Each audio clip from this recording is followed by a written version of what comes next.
Sementara itu, saudara, pihak SPBU mendukung sepenuhnya langkah pemerintah Aceh dalam mengeluarkan surat edaran tentang pengendalian pendistribusian BBM bersubsidi. Pengelola SPBU juga menyebutkan hal tersebut dianggap baik karena akan lebih tepat sasaran dan memberikan keadilan bagi masyarakat.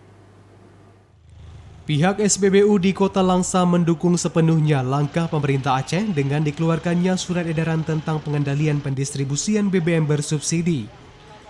Salah seorang pengawas SPBU, Henry Agustiar, menyebut hal itu dianggap baik karena akan lebih tepat sasaran dan memberikan keadilan bagi masyarakat.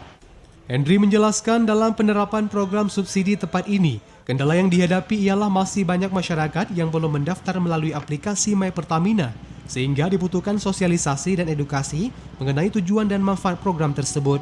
Tapi untuk kebijakan ini, pemerintah sih bagus, semuanya adil.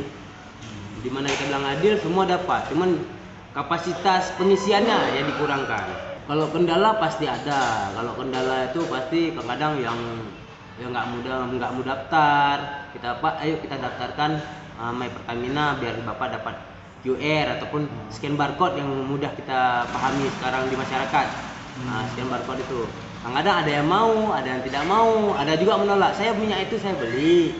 Kenapa harus buat ini, buat susah? Itu kebijakan pemerintah, bukan kebijakan kami dari SPBU.